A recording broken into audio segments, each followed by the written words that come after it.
La voix du peuple. La voix du peuple. La voix du peuple sur Radio Avou l'été. La voix du peuple, une émission du peuple, par le peuple.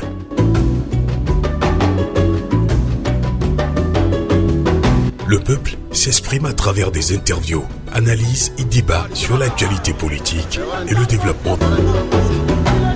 La voix du peuple, une émission réalisée et présentée par Sylvain Amos et ses collaborateurs dans la diaspora et dans plusieurs villes. La voix du peuple.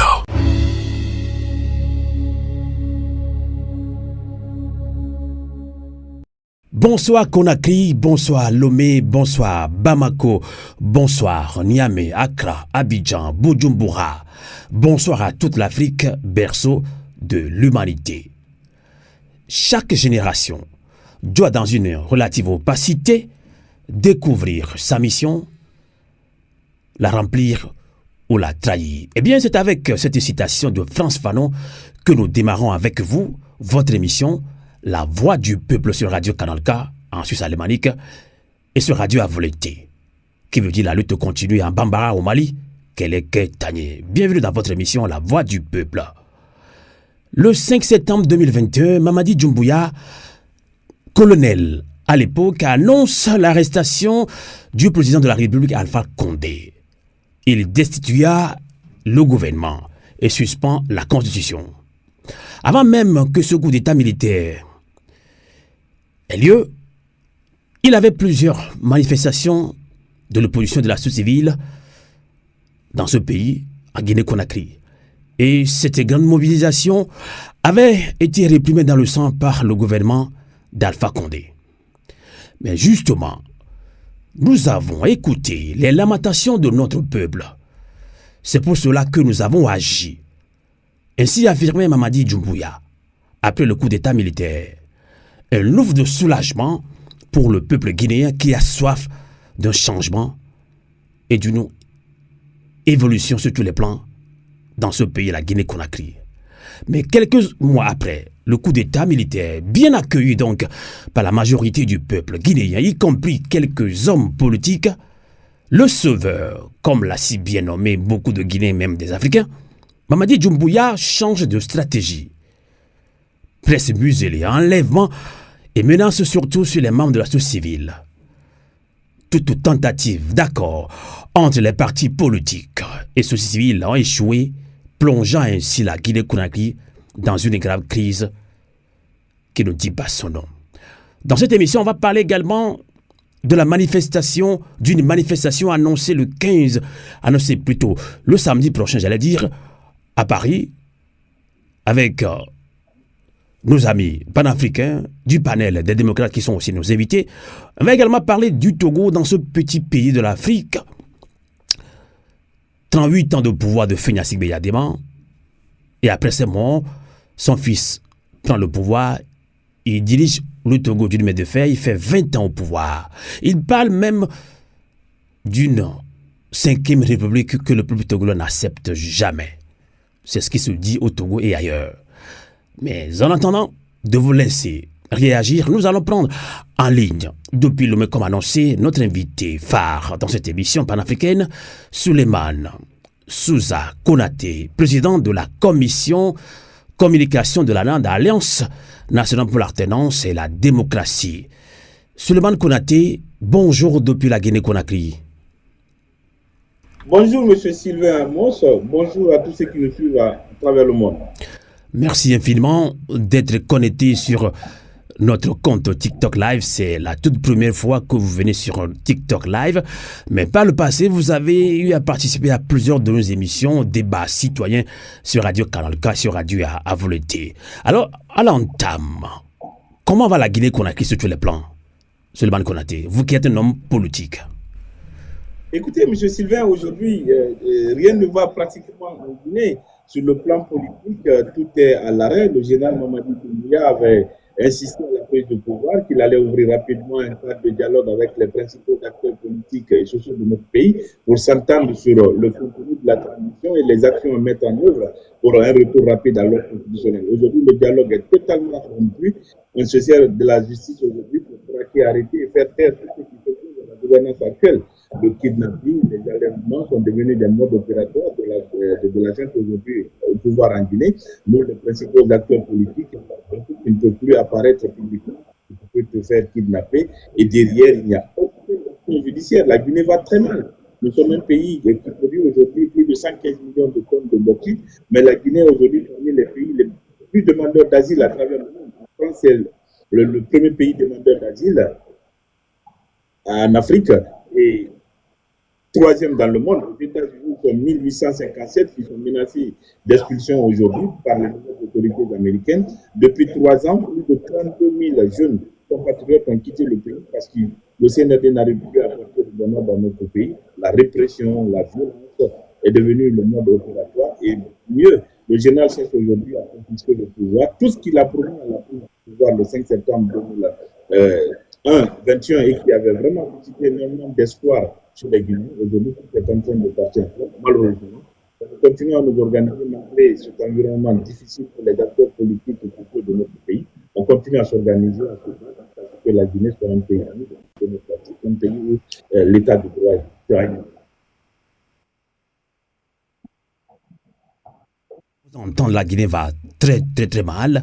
Alors justement, à l'introduction, je l'avais dit, après ce coup d'État, depuis le 21 septembre 2021, donc Mamadi Doumbouya, qui, selon beaucoup de Guinéens ou aussi d'Africains, est considéré comme sauveur, a changé de stratégie. Je parle de presse muselée, et intimidation, surtout, ou arrestation sur de paisibles citoyens. Alors, mais dans cette situation, vous avez eu à discuter plusieurs fois avec Mamadi Doumbouya, vous en tant qu'homme politique également, pour pouvoir trouver une solution, mais en vain. Alors là, le référendum constitutionnel annoncé pour le 21 septembre 2025 par le général Mamadi Doumbouya est-il réellement tenable dans le contexte actuel que vous venez de décrire, Souleymane Konaté? Il a annoncé un référendum constitutionnel. Est-ce que c'est faisable dans le contexte actuel, sans langue de bois?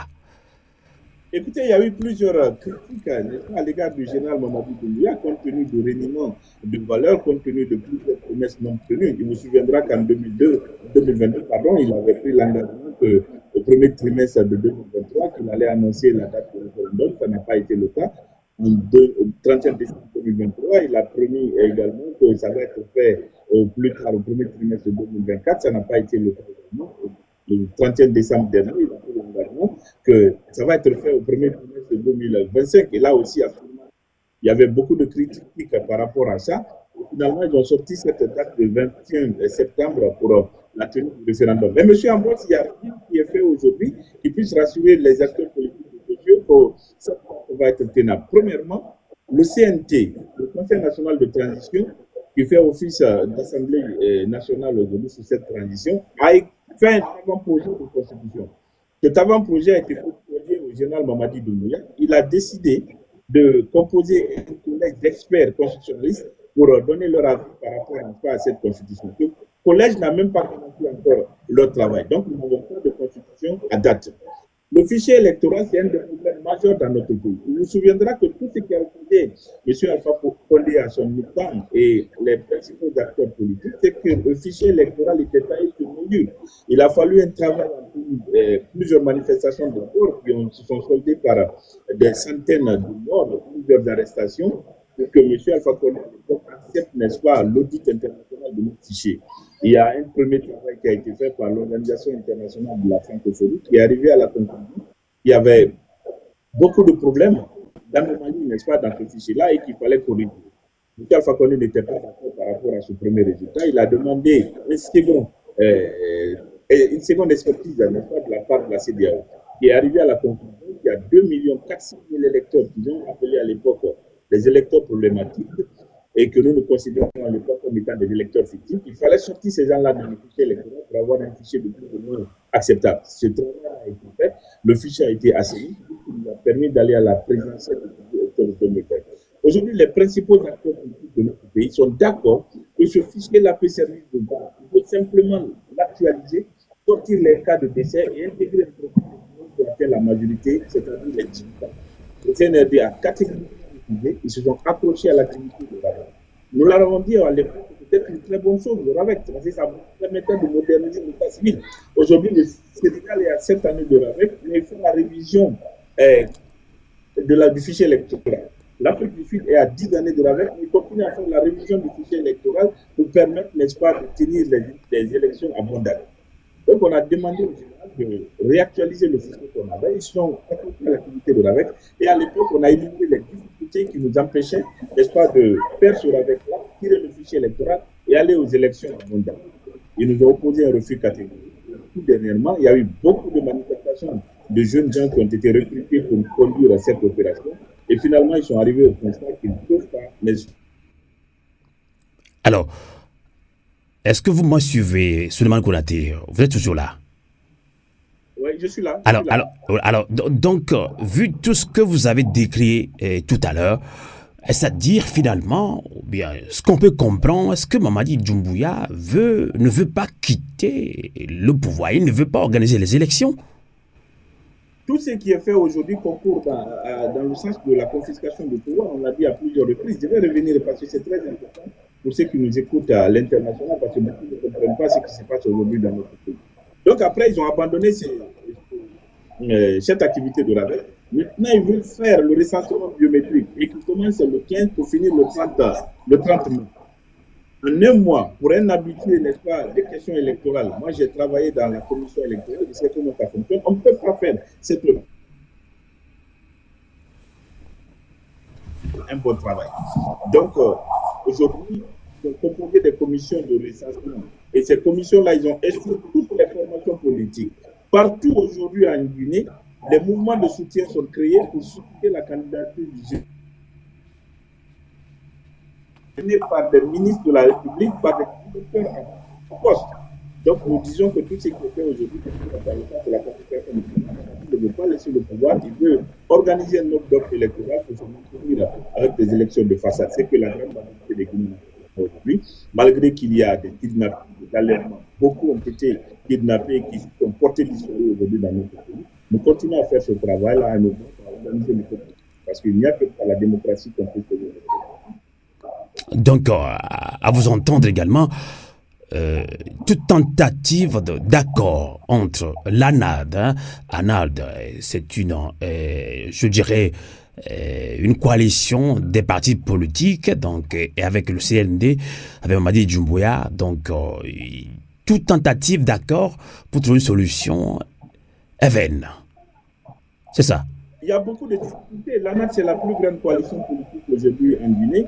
Il y a aussi les forces vives de Guinée. Donc, au niveau de cette entité-là, on a proposé au CNRD que nous ne sommes pas d'accord. Parce que quand vous prenez la loi électorale en Guinée, vous prenez tous les textes supranationaux que notre pays a ratifiés, notamment la Charte africaine sur la démocratie, les élections et la bonne gouvernance, le protocole additionnel de la CEDEAO, tous ces mécanismes-là encouragent la mise en place d'un organe chargé de gérer le processus électoral. Aujourd'hui, le CNRD veut confirmer l'organisation des élections au ministère de l'administration du territoire. Or, aujourd'hui, à commencer par les sous-préfets, les préfets, les gouverneurs, ce sont des militaires et qui n'ont aucune expérience administrative.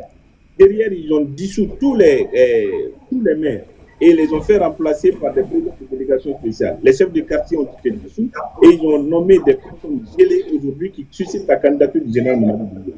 Dans ces conditions-là, nous disons que le ministère de l'administration du territoire, dont on connaît le rôle dans l'organisation de la démocratie électorale à travers le bourrage du falsification et la disparition des procès-verbaux, donc ce ministère s'est disqualifié depuis un bon moment pour organiser les élections dans notre pays. Donc il y a beaucoup de choses qui n'ont pas été encore réglées, qui nous amènent à dire aujourd'hui qu'on ne peut pas organiser ce référendum-là le 25 septembre 2021 comme nous l'avons dit. Et aujourd'hui, tout ce qui est sur le terrain, comme je le rappelais tout à l'heure, confiscation de pouvoir et amener le général à organiser des élections de façade, il est en train d'écarter progressivement toutes les grandes formations du pays. Aujourd'hui, le RPG, qui est l'ancienne mouvance présidentielle, l'UFR de M. Sidya Touré, l'ancien Premier ministre, ont été suspendus. Nos politiques aujourd'hui dans le pays ont des difficultés. Il est en train de créer des petites formations politiques Il veut compétir avec ses petites formations politiques pour se donner une santé, n'est-ce pas, électorale, organiser des élections. Je pense que le réseau flotte un petit peu à votre niveau.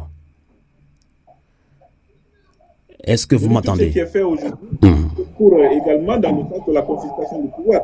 Aujourd'hui, toutes les grandes formations politiques dans notre pays ont des difficultés. L'ancienne mouvance présidentielle, le RPG Arc-en-Ciel, le parti de l'ancien Premier ministre, M. Sidya Touré, et même notre formation politique, l'UFR, qui est la plus grande institution politique aujourd'hui dans notre pays, toutes ces grandes formations politiques ont des difficultés.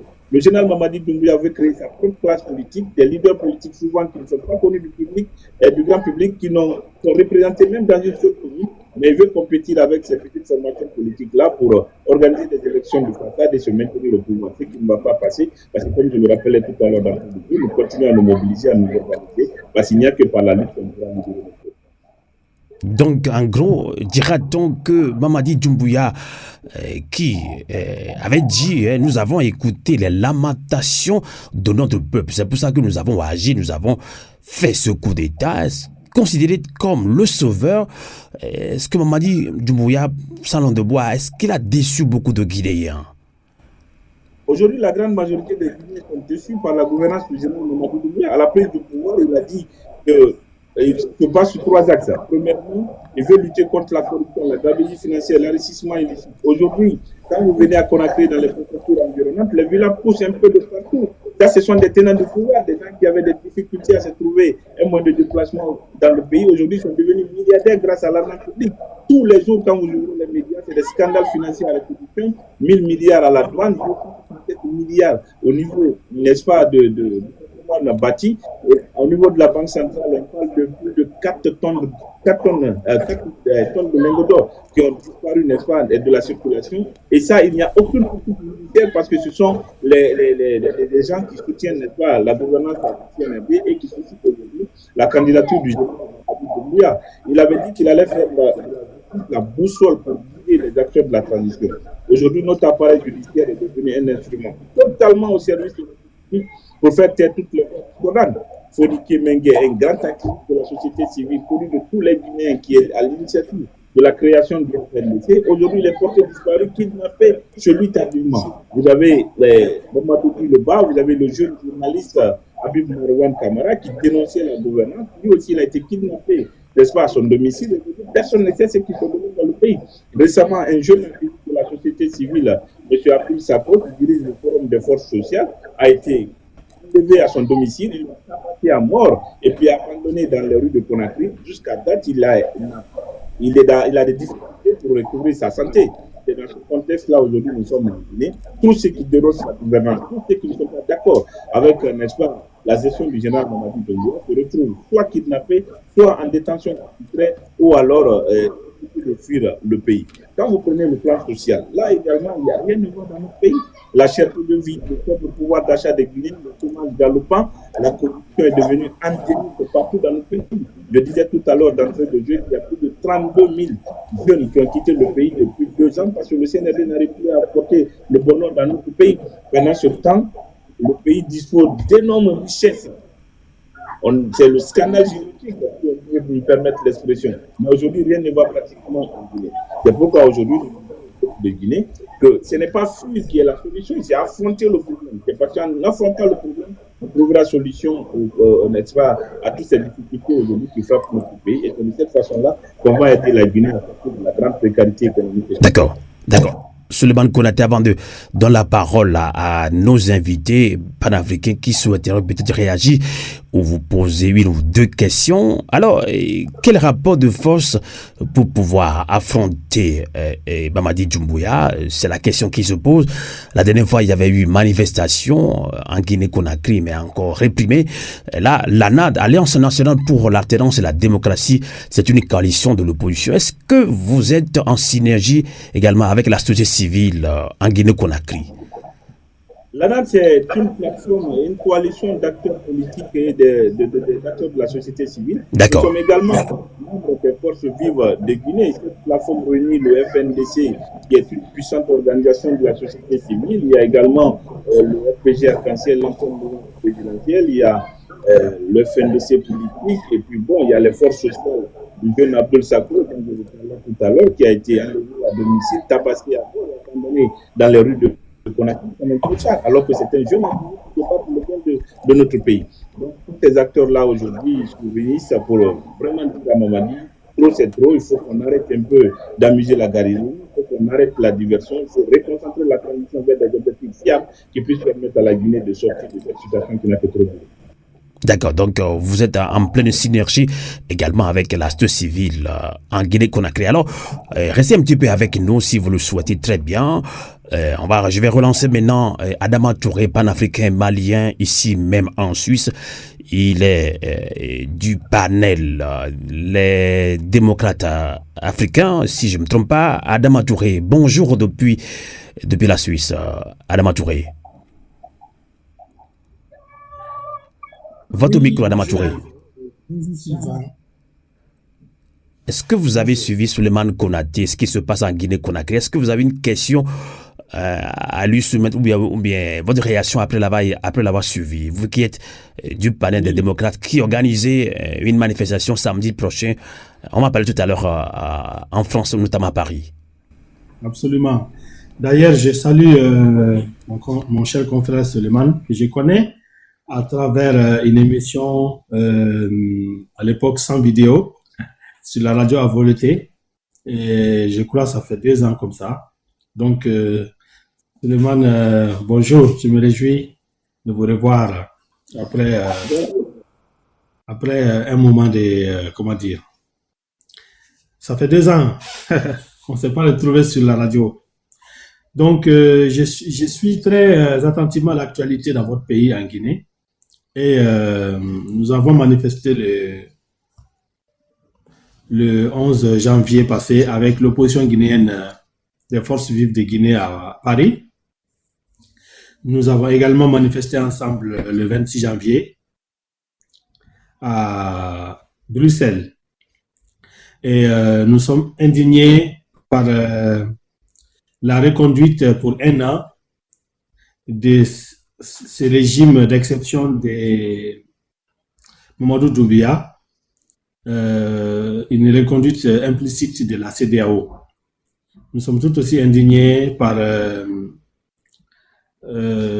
toutes les répressions, les disparitions, les persécutions politiques dont la classe politique, la société civile guinéenne est victime de la part du régime.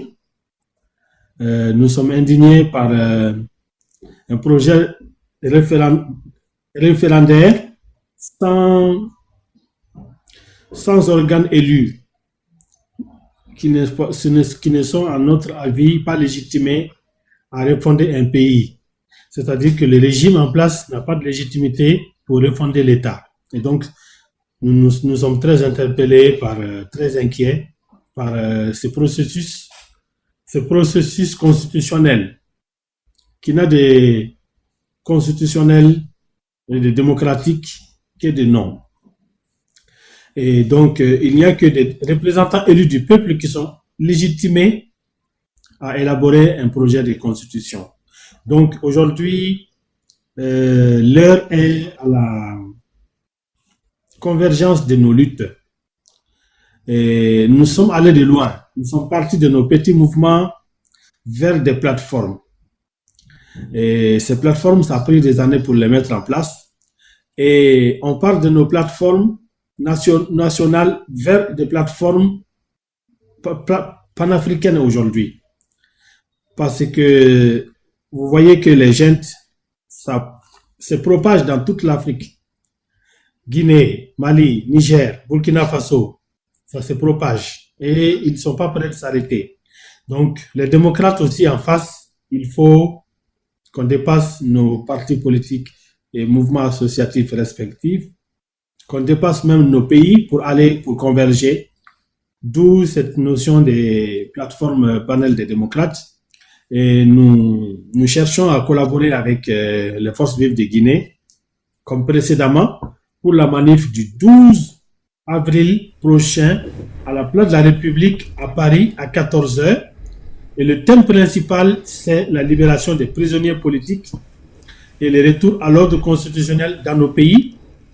Et ensuite, chaque pays a aussi émis un thème national. Pour le Mali, c'est les taxes illégales inhumaines instaurées par le président Assimi Goïta sur les produits et services numériques. Pour le Burkina Faso, c'est notamment les exactions sur les populations civiles, notamment les Peuls qui ont été tués massivement par des supplétifs de l'armée à Solonzo le 11 mars 2025. Merci. D'accord.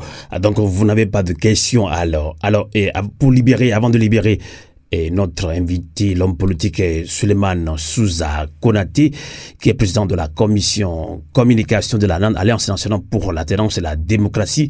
Alors, que direz-vous à vos compatriotes, surtout guinéens, qui vont sûrement réécouter cette émission sur Radio Canal K et sur Radio Avoudou, qui sont en bas et nous suivent. Hein. J'ai lancé aussi la demande, puisque notre invité depuis Lomé, l'homme politique, qui est en train de nous écouter également, sûrement il a un souci de communication et de connexion, j'allais dire, Binafan Koyan, s'il peut encore faire sa demande pour exprimer aussi leur soutien à vos confrères hommes politiques de la Guinée-Conakry, puisqu'au Togo, ça ne va pas aussi bien dans ce petit pays de l'Afrique. Alors, Souleymane Konaté, quel message face à cette situation où la mobilisation, dira-t-on, peine à se faire aussi en Guinée-Conakry par peur peut-être de répression?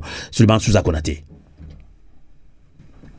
Permettez-moi d'abord de remercier M. Adama. Il était effectivement avec nos frères Koundoumo et Ibrahim Diallo à l'occasion de la manifestation des forces vives de Guinée. Et vous pouvez compter sur la disponibilité, n'est-ce pas, des acteurs, en tout cas des principaux acteurs des forces vives aujourd'hui du côté de l'Europe. Après cette émission, nous allons nous retrouver pour lancer un appel à tous nos frères et sœurs, n'est-ce pas, du côté de l'Europe à soutenir cette initiative. Croyez-moi, ils seront nombreux à soutenir la République du Mali, tous les autres frères, n'est-ce pas, africains qui se trouvent dans cette situation difficile aujourd'hui en Afrique. Comme vous l'avez dit dans votre il n'y a qu'une synergie d'action qui pourra nous aider, n'est-ce pas, à mettre un terme à cette recrudescence des coups d'État dans les différents pays, parce que ça n'aide pas en réalité.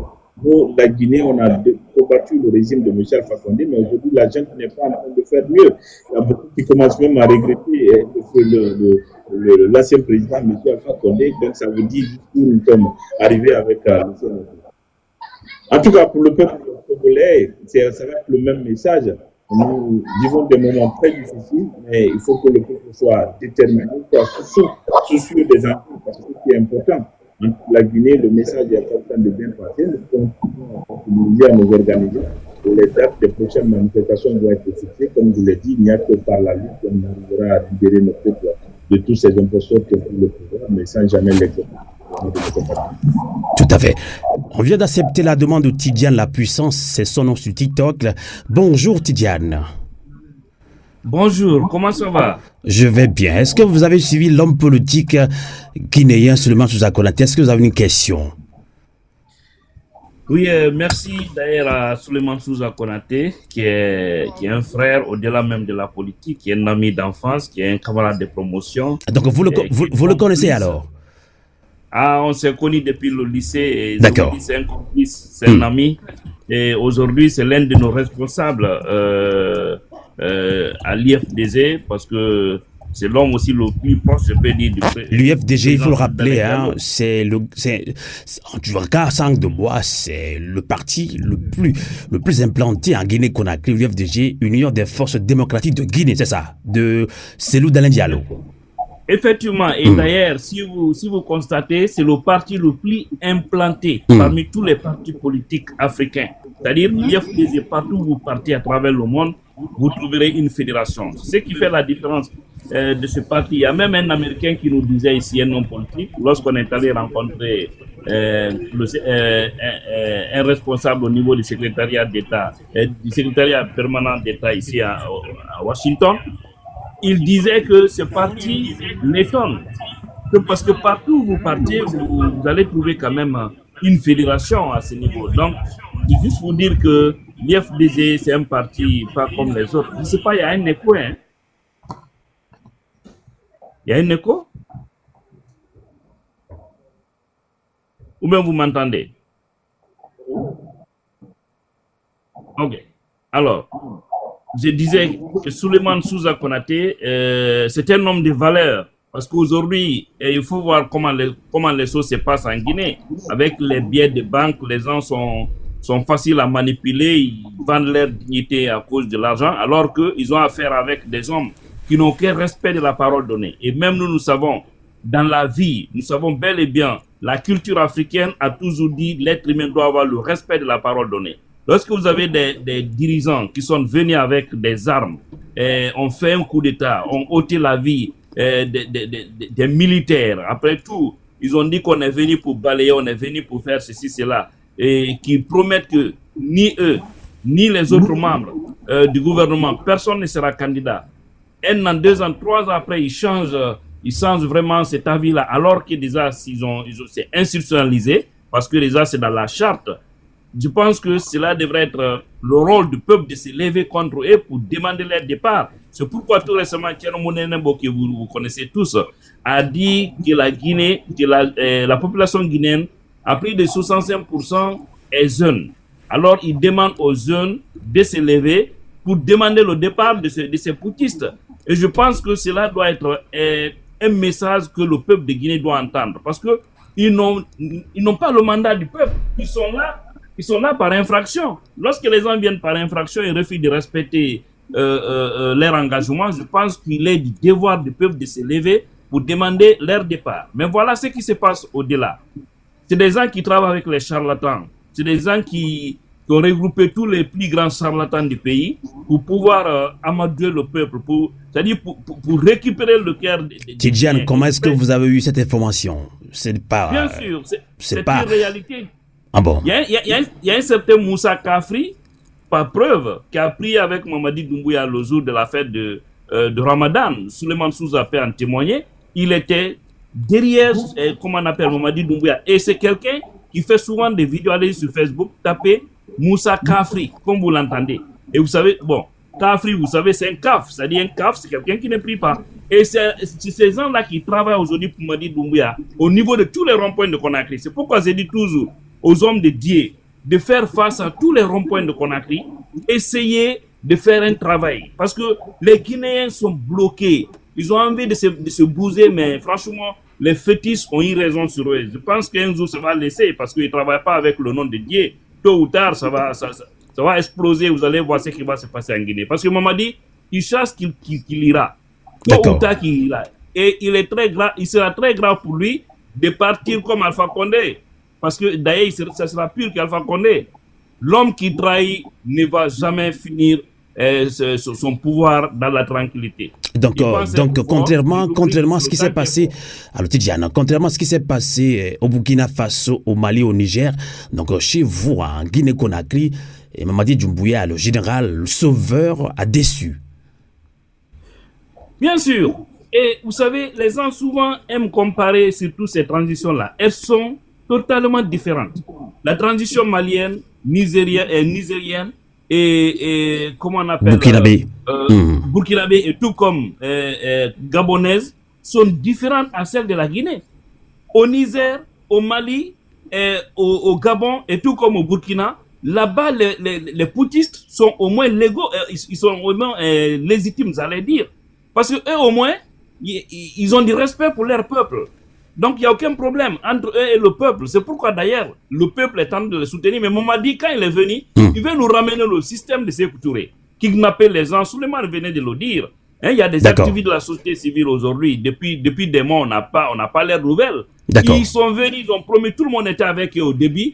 Mais lorsqu'ils ont pris le chemin interdit, franchement, aujourd'hui, si vous calculez son code de, comment on appelle sa popularité à travers le pays, ça n'était même pas 20%.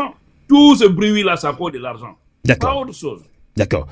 Merci infiniment. Je pense que vous êtes au niveau de la diaspora guinéenne. Est-ce que vous avez une question à Souleymane Konaté qui, effectivement, ces hommes politiques qui sont sur le terrain, qui sont face à face à cette dictature, si on ose le dire, de Mamadi Doumbouya, puisque il est en train de museler la presse. Arrestation, disparition. Donc, c'est compliqué. Donc, il n'y a pas d'autre nom que ça. C'est ce que disent beaucoup de Guinéens, d'ailleurs, qui nous ont envoyé beaucoup de messages par WhatsApp, par mail. Ils disent Radio a volonté. Vous faites, aidez-nous aussi à relayer ce qui se passe en Guinée-Conakry. Est-ce que vous avez un message à l'endroit, surtout, des hommes politiques de la société civile en Guinée-Conakry? Oui, effectivement, j'ai un message à l'endroit de tous ces activistes, au-delà même des Guinéens. On doit savoir que la Guinée est l'un des pays les plus riches en Afrique. La Guinée, comme on appelle le plus souvent, c'est un pays qui regorge toutes les ressources du sous-sol et puis de la meilleure qualité. Il ne faudrait pas que nous laissons les personnes moins valeureuses nous dicter des lois.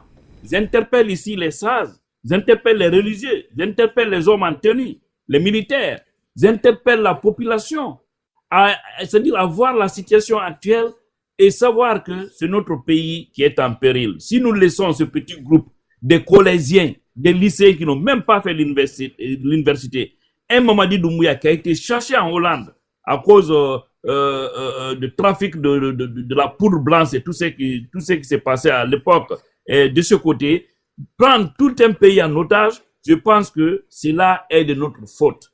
Mais au-delà, j'ai une question pour Souleymane Souza Konaté, qui est l'un de nos responsables, parce que c'est que beaucoup n'ont pas la chance de rentrer en contact avec lui. Avec cette transhumance politique actuellement, on sait que les poutistes, tous leurs soucis aujourd'hui, c'est l'IFDZ. Ils sont en train de décaisser des milliards pour avoir beaucoup de cadres de parti. Et Souleymane Souza est un cadre de parti. Alors, à quand on va aussi voir Souleymane Souza Konaté avec sa belle villa, sa voiture dotée par Mamadi Doumbouya et tout ce qui suit. Donc, c'est ma question. Parce que Souza, les gens craignent. Beaucoup disent que à quand aussi Souza va pas. Parce que beaucoup ont confiance à Souza, mais les gens craignent. Ils disent que même moi, Tidiane, qu'on peut les corrompre, c'est ça. Effectivement. Merci Tidiane. Merci. Alors je laisse Souleymane Souza Konaté répondre et je pense que j'ai déjà vu monter l'homme politique, jeune leader comme vous, Souza Konaté, Binafan Koyan depuis Lomé. Je pense que vous êtes des confrères en matière de stratégie politique. Il va aussi réagir. Alors Souleymane Souza Konaté, je vous laisse répondre à cette question. C'est très important, hein. Surtout nous, citoyens lambda, on fait confiance aux hommes politiques, mais finalement, oui, beaucoup d'hommes politiques ont trahi quand même le peuple lambda. Donc c'est tout à fait normal qu'on vous pose cette question, qui fâche aussi Souleymane Konaté. Non, ça, personnellement, ça ne me dérange pas, parce que c'est l'actualité aujourd'hui dans notre pays. J'aimerais simplement revenir sur un certain nombre de commentaires faits par Tidiane. Je dois simplement rappeler que c'est un des Guinéens, un des blogueurs, pour ne pas dire le blogueur guinéen le plus suivi aujourd'hui à l'international. Et il fait énormément de choses pour sensibiliser la population sur tout ce qui se passe aujourd'hui dans notre pays. Mais mon cher Tidiane, nos amis du Burkina et du Mali vous diront que les jeunes là-bas ne sont pas légitimes. Parce que quand on regarde tout ce qui se passe dans ces pays, notamment, il ne faut pas avoir peur de mots, les répressions contre une certaine communauté au Burkina Faso, avec la complicité, n'est-ce pas, de l'État burkinabé, ce qui se passe au Mali, c'est pareil aujourd'hui. C'est déjà mariné en fait.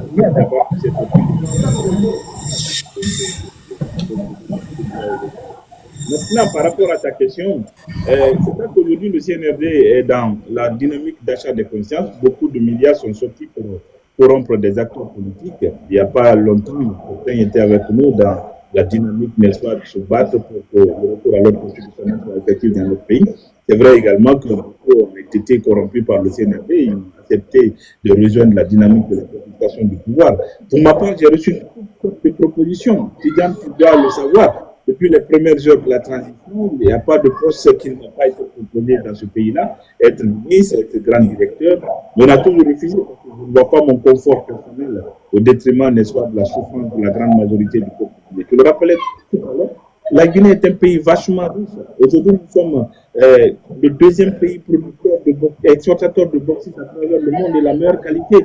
Rien que les derniers chiffres du ministère des Mines, l'année dernière, il nous dit que s'il pu encaisser 1,6 milliard de dollars américains rien que dans la vente de l'or. Qu'est-ce qu'on fait avec toute cette manne financière? Je parlais tout à l'heure de scandales financiers à répétition. À la douane, c'est plus de 1 milliard, n'est-ce pas, qui se sont volatilisés. Au niveau de la Banque centrale, c'est des dindons d'or qui disparaissent. Au niveau du patrimoine bâti, c'est plus de 267 milliards et je vous parle de dollars. Donc tout ça parce que le pays est mal gouverné, parce que la justice dans notre pays ne fonctionne pas et parce que les intellectuels dans ce pays ont décidé, n'est-ce pas, de choisir leur confort personnel au détriment de la grande majorité du peuple de Guinée qui continue à porter sur le poids de la pauvreté extrême. Donc, pour ma part, ne craignez pas, je suis toujours battu pour la démocratie, la liberté, la promotion des droits humains. Je vais continuer ce travail-là. Il n'est pas question pour moi de laisser, n'est-ce pas... D'accord, c'est rassurant, merci. C'est rassurant. Merci. Maintenant, vient de nous rejoindre dans cette émission, La Voix du Peuple, une émission du peuple par le peuple, tapoter, partager. L'homme politique depuis Lomé, Binafan Koyan. Activez votre micro. Bonjour depuis Lomé, Binafan Koyan. Oui, bonjour Sylvain. Bonjour aux panafricanistes qui sont sur le live. Et merci. Bonjour surtout à notre ami de Guinée qui connaît le même problème que le Togo. D'accord. Voilà.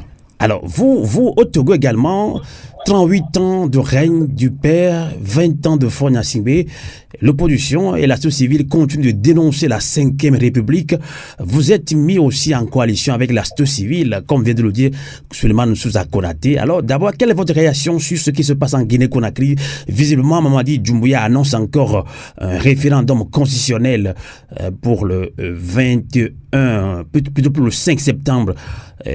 Pour le 5 septembre je pense qu'il a annoncé sur attendez, je vais voir si je ne me trompe pas, rapidement, ça va se dérouler en septembre normalement, hein, donc ce référendum constitutionnel. Donc du coup, en Guinée-Conakry, l'opposition dit franchement dans ce contexte, ça ne peut pas jouer. Alors votre réaction, Binafan Koyan, sur la Guinée-Conakry d'abord, avant de revenir sur le Togo? Non, ma réaction par rapport à la situation de Guinée, c'est une réaction de révolte, d'indignation. Et voilà des gens qui, parce qu'ils ont les armes, viennent usurper le pouvoir. C'est vrai que quand ils ont fait le coup d'État, Alpha Condé aussi qui avait tué les gens pour se maintenir au pouvoir, après 2 mandats, nous sommes réjouis. Mais très tôt, ils nous ont déçus. Parce que on a applaudi Je vais vous laisser, je reçois une alerte pour quitter rapidement où je suis. D'accord, je comprends. On se voit très bientôt. Merci infiniment. Continuez le combat. Allez-y, Binafan Koyan. Ok, je disais que c'est des putschistes, voilà, c'est comme des braqueurs. Ils ont pris les armes, ils ont renvoyé Alpha Condé, nous avons tous applaudi. Et aujourd'hui, ils sont dans la logique de la confiscation du pouvoir. Je crois qu'il y a une similarité entre la situation de la Guinée et celle du Togo. La Guinée aussi, ils ont une armée qui vraiment est un obstacle à la démocratie, comme c'est le cas au Togo. Une armée instrumentalisée par un petit groupe qui confisque le pouvoir. Vous êtes Togolais, vous savez de quoi je parle. Donc, les Guinéens vivent ce que nous vivons. Bon, moi, je ne peux que les encourager à lutter. Voilà, parce que la lutte déterminée permettra de venir à bout de tous les dictateurs. Et Mamadou Doumbouya et sa clique, malheureusement, ils n'ont pas tiré les leçons de ce qui est arrivé en 2009, quand Dadis Camara s'est dédié a voulu d'organiser des élections transparentes et laisser l'acteur politique que le peuple guinéen aurait choisi de diriger.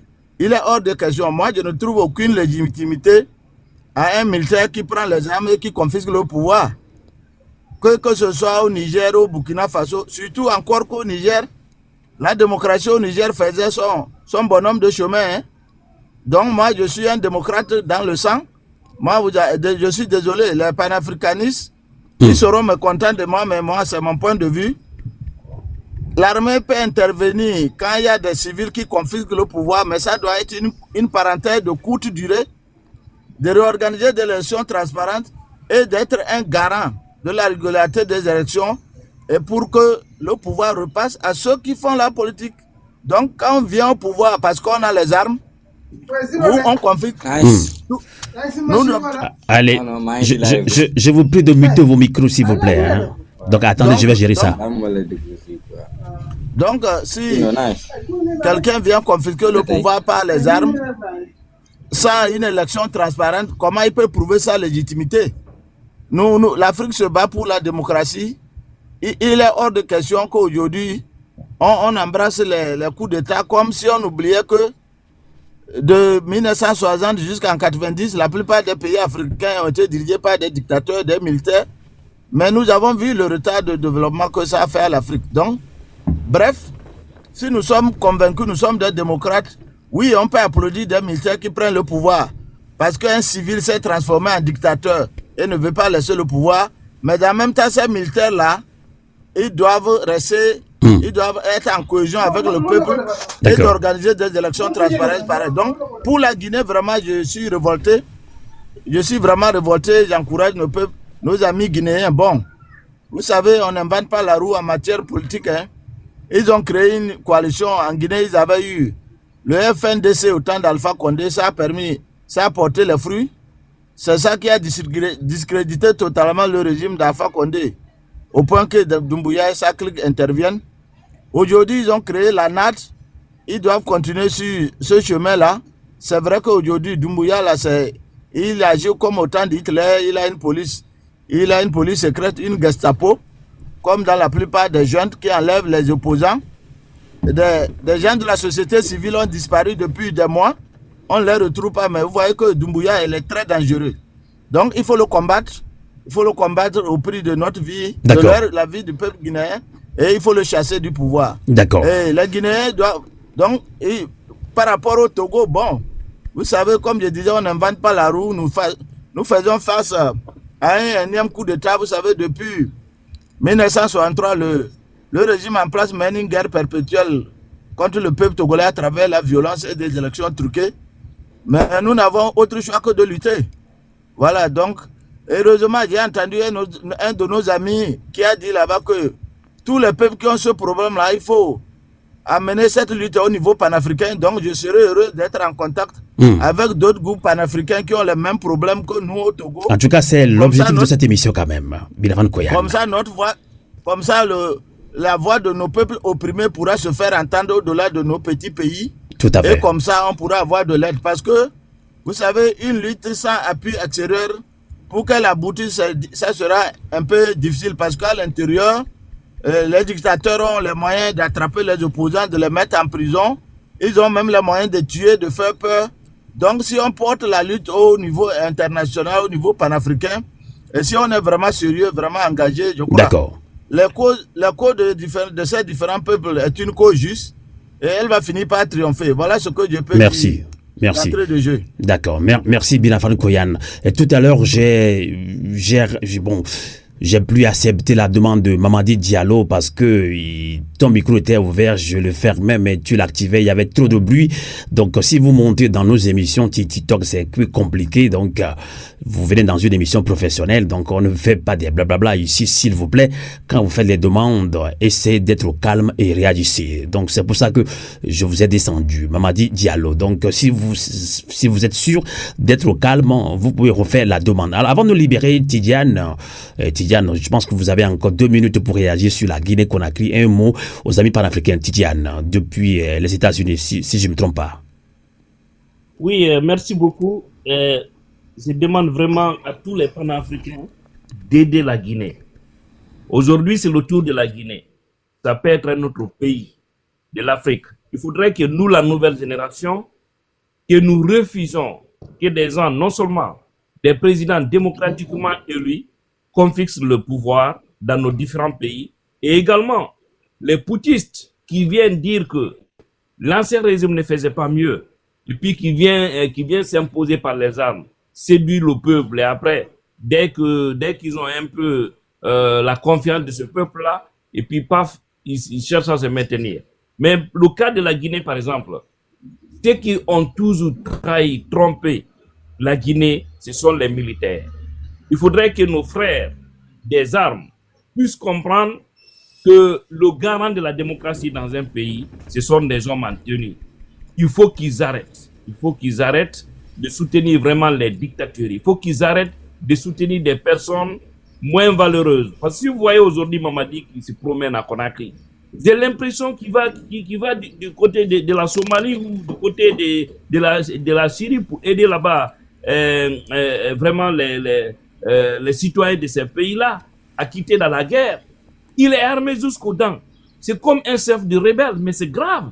Dans une capitale, au lieu de prendre l'argent, acheter, c'est-à-dire construire des écoles, des hôpitaux, il prend de l'argent, il achète des blindés du côté de Dubaï. Il échange notre bauxite à ces blindés-là. Qu'est-ce que l'on va faire avec les blindés? La Guinée n'est pas un pays en guerre là. Mais tout ça, c'est pour protéger son pouvoir. Mais il doit savoir une chose. Hier, Alpha Condé a cherché 500 jeunes forces spéciales pour protéger son pouvoir. Celui qui lui a fait partie venait de ces mêmes forces spéciales. Aujourd'hui, Mamadi suit la même stratégie. Il a aujourd'hui pris de 3000 éléments des forces spéciales. D'ailleurs, les gens avec lesquels il a pris le pouvoir, il les a tous écartés. Il a envoyé ses propres frères, ses cousins, et puis ses amis. Il a écarté les vraies forces spéciales qui étaient là. Qui chasse une chose, lui aussi, quelqu'un lui fera partir, et pas même pour longtemps, il écrit et qui signe cela. Parce que tu ne peux jamais trahir et penser éternellement positif. Oui, merci beaucoup. Merci, à très bientôt. On se retrouve dans quelques jours, quelques semaines pour d'autres débats citoyens panafricains. Merci Tidiane et à très bientôt. Donc, bonsoir ou bonjour depuis les États-Unis.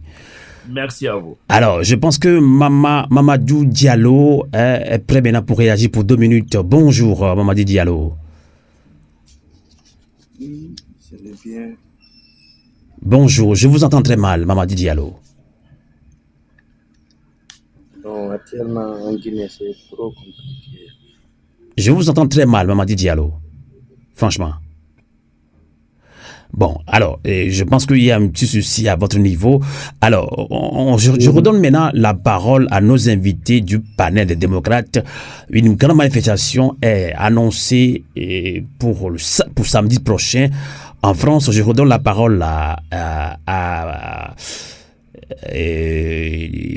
Touré, Adama Touré, de nous dire un petit peu pourquoi cette manifestation samedi prochain à Paris.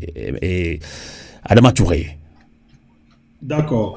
Alors, mes amis du panel nigérien, Dov Kofi qui est en bas et honorable le Burkinabé, ils vont compléter ce que je vais dire, hein, je pense. Mais il faut savoir que nos prisons sont pleines. Les geôles des putschistes sont pleins de prisonniers politiques. Et il ne faut pas qu'on les oublie. Il y a des objecteurs de conscience, il y a des journalistes, il y a des militants associatifs, il y a des hommes politiques, il y a des militaires. Énormément de gens sont en prison pour simplement avoir entonné une voix discordante. Et donc, nous allons manifester à Paris pour ne pas les oublier. Je salue la libération d'ailleurs d'Etienne Koulibaly, d'Etienne Fassitoko, qui est un économiste malien qui croupissait en prison simplement pour avoir écrit un livre à charge contre les régimes en place. Et il y en a plein d'autres. Certains sont gravement malades et sont encore maintenus en prison. Nous avons un ancien Premier ministre mort en prison en 2021. Nous avons une ancienne ministre des Finances qui risque sa vie en restant en prison. Sa liberté provisoire a été rejetée hier même. Et il y en a beaucoup d'autres anonymes qui sont en prison, qui sont enlevés au Mali, au Burkina Faso, au Niger, en Guinée, quasi tous les jours. Nous avons un climat de terreur. Voilà un homme politique de premier plan qui vient de quitter le live précipitamment pour changer de lieu parce qu'il n'est pas en sécurité. Ouais, c'est dommage. Et voilà, et ça c'est un symbole, ça m'a énormément touché. Ça me fait penser aux terroristes qui se cachaient et qui changeaient d'emplacement de peur d'être ciblés par des drones américains en Afghanistan. D'accord. Donc, vous imaginez que nous en sommes arrivés à comparer quant à leur mode de vie des vénérables hommes politiques le premier plan dans nos pays, comme Suleiman Konaté, qui est obligé de changer d'emplacement pour éviter d'être enlevé, pour éviter d'être persécuté. Et donc, c'est le cas de milliers de personnes dans nos pays, des journalistes, des simples citoyens, et nous manifestons pour eux, pour que le monde ne les oublie pas, D'accord. pour jeter à la figure des dictatures.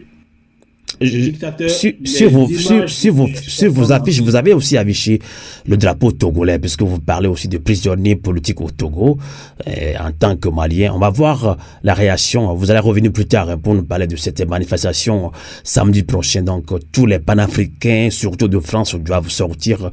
Il fait encore beau. C'est le moment à jamais de se mobiliser dans la diaspora. Alors, je pense que l'honorable est là également. Il fait partie de ce panel des démocrates. Bonjour, honorable. Votre micro, honorable.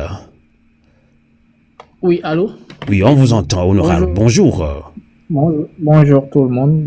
Merci de nous donner l'opportunité de nous exprimer sur la situation que vit le peuple sahélien. Et la situation est tellement préoccupante que nous avons besoin du soutien de tous les démocrates du monde et de l'Afrique de l'Ouest en particulier. Nous marchons pour le rayonnement de la démocratie, de l'Afrique libre, qu'un citoyen ne soit pas poursuivi. Voilà un peu si il y a encore le temps, je crois que je peux apporter, m'avancer un peu sur le sujet que vit, sur le problème que vit mon peuple, le Burkina. D'accord. Le Burkina actuellement. D'accord. Alors, Kofi Dova, donc il est panafricain, mais Kofi, chez nous au Togo, c'est quelqu'un qui est né un vendredi. Alors, Kofi Dova, vous êtes aussi membre de ce panel des démocrates. Donc, vous pensez que les militaires, que ce soit au Burkina Faso, au Mali, au Niger, ne sont pas des démocrates? Kofi Dova. Merci de m'avoir donné la parole. On ne peut, la démocratie, c'est lorsque ceux qui dirigent sont élus par leurs concitoyens.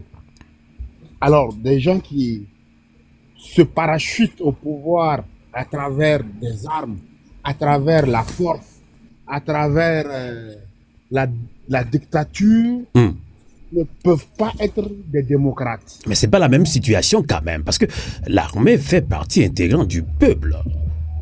Parce que, voilà, parce qu'on a vu ce qui s'est passé au Mali, au Burkina Faso. Il y a une raison pour laquelle ces militaires sont intervenus quand même. C'est des raisons non justifiées, c'est des raisons de seconde zone, de seconde nature.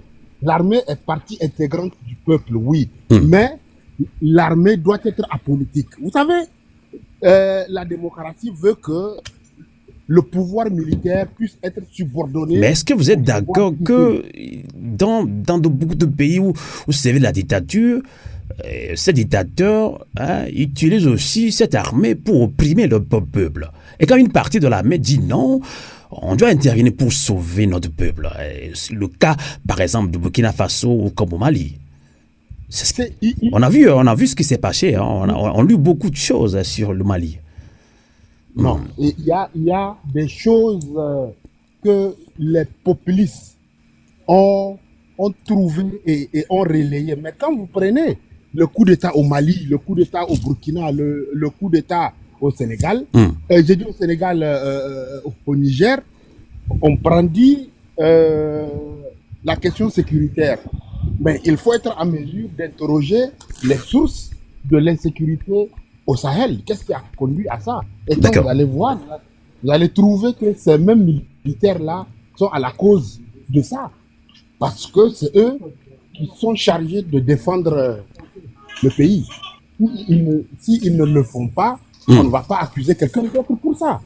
Maintenant, soit vous faites un coup d'État, créez les conditions d'amélioration des conditions de vie de vos citoyens et afin que ceux qui ont été choisis puissent revenir au pouvoir à travers des élections.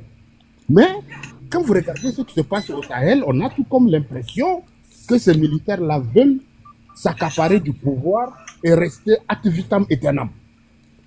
Et chaque jour, la misère du peuple ne fait que s'accroître, mais on trouve des justifications farfelues et populistes. Parce que là, on n'est pas dans le développement. Mais ça, c'est selon vous. Hein. Par exemple, je ne défends personne. Je suis un acteur de la zone, je sais de quoi je parle. D'accord. On peut faire ce débat de manière contradictoire. Je comprends. Je comprends bien l'honorable, mais pour beaucoup de Maliens, par exemple, Mamadi Doumbouya est venu sauver le Mali. Et le panafricanisme qui est en train de renaître au sein même des peuples africains. Je ne sais pas comment vous allez arriver à les convaincre. On sait, on veut bien qu'il y ait démocratie dans nos pays quand même. Il faut quand même aussi donner du temps à ces militaires, non, l'honorable?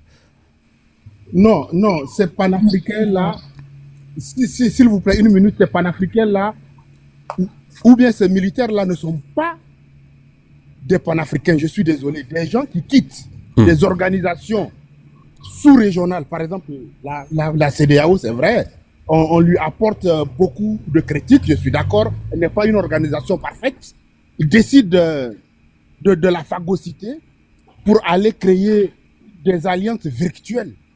Parce que moi, je demeure convaincu que l'AES est une organisation virtuelle. Parce que ces trois pays, en dehors du terrorisme et de la misère, ils ne partagent pas grand-chose ensemble. D'accord.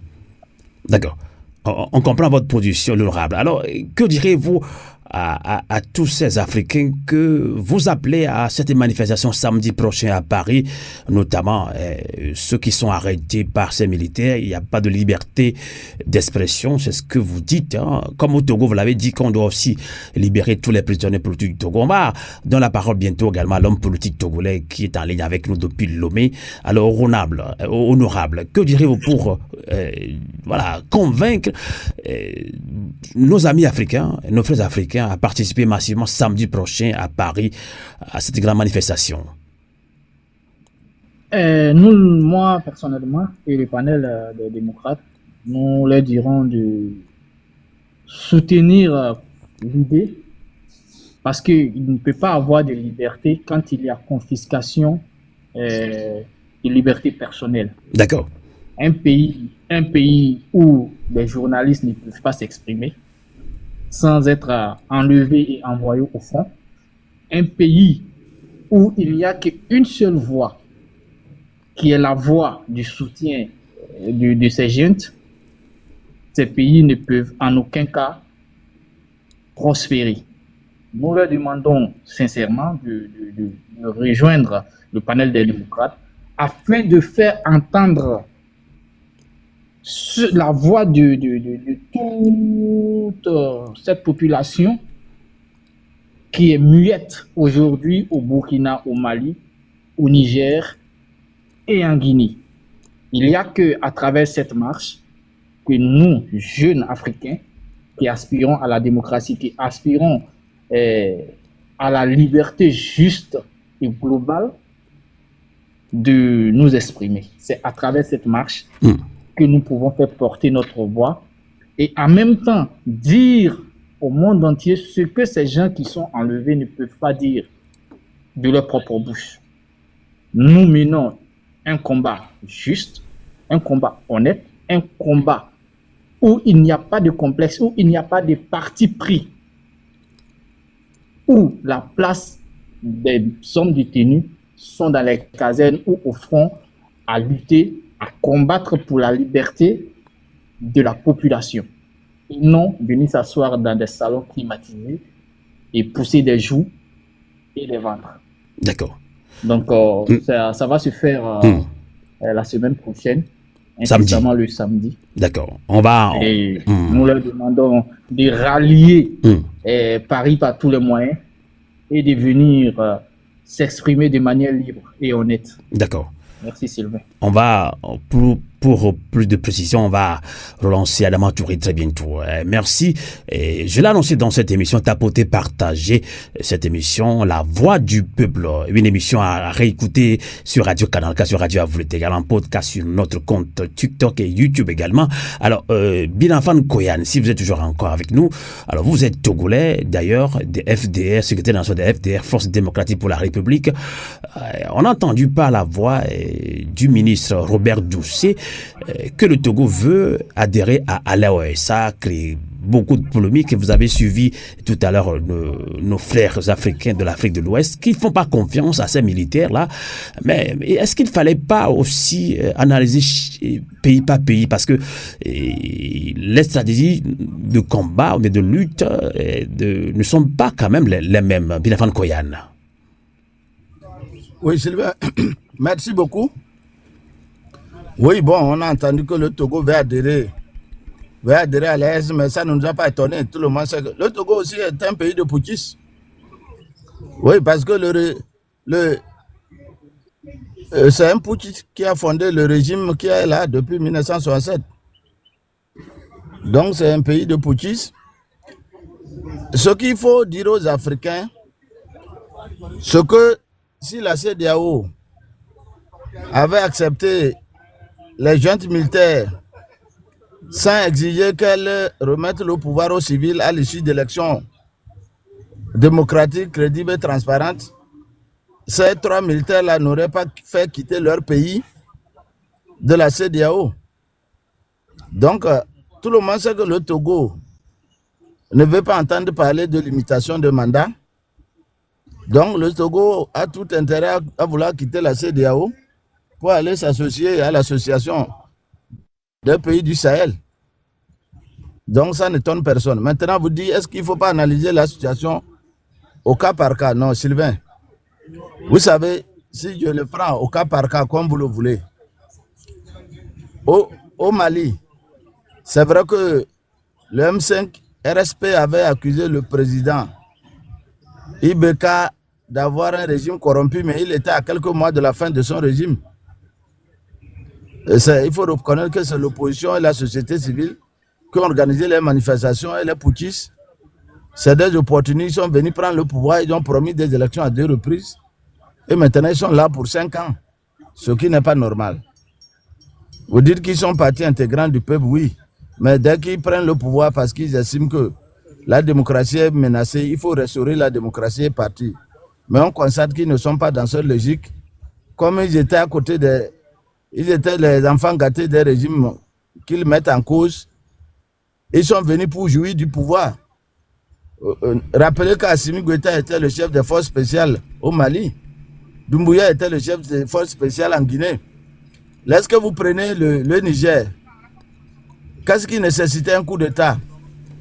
Mamadou Sifou a fait 2 mandats, il partait. Bazoum était seulement à 2 ans quand il a gagné les élections. Il n'y avait pas de danger contre la démocratie pour qu'on fasse un coup d'État. Au Burkina Faso, les gens disent que le président qui était là, oui, qui n'arrivait pas à lutter contre le terrorisme, c'est le président qui lutte contre le terrorisme. Mais ce n'est pas eux qui sont sur le terrain, ce n'est pas eux qui sont les stratèges militaires. Mais maintenant qu'ils sont venus là, est-ce que les choses ont changé? Oui, bon, on dit mais qu'ils sont soutenus par les panafricanistes. Mais Sylvain, si vous avez fui le Togo pour aller en Suisse, c'est parce qu'il y a la démocratie là-bas, non? Si les panafricanistes croient que dans les régimes putschistes, il fait bien vivre, revenez tous dans le Sahel. Pourquoi les Africains qui fuient l'Afrique là, ils ne vont pas en Russie ni en Chine? Pourquoi ils vont en Occident? C'est parce qu'ils savent que là-bas la démocratie les protège. Donc quand nous on se bat ici pour la démocratie, il ne faut pas que vous qui jouissez de la démocratie là-bas là, que vous venez nous dire que non, que les putschistes là c'est des panafricanistes. Mon frère Sylvain, moi j'ai fait histoire, donc on ne me trompe pas avec l'histoire des coups d'État. De 1960, tout juste après les indépendances, l'Afrique a été dirigée par les militaires, à parti unique. Est-ce que ça a permis le développement? C'est dans la contradiction qu'il y a le développement. Moi je peux soutenir temporairement... Binafan Koyan, il faut quand même au Burkina Faso quand même saluer l'effort que fait Ibrahim Traoré quand même. Il ne faut pas quand même tirer à boulet tout le temps sur... Il y a quand même un petit changement au Burkina Faso. Sylvain, non Sylvain, Non, comme vous avez vu le changement sur quoi? Il faut dire, on va voir.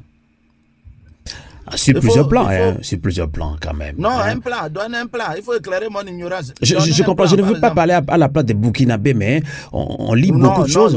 On ne peut pas être parfait quand même. Non, Sylvain, Sylvain, il ne faut pas donner l'impression que vous soutenez les coups d'État.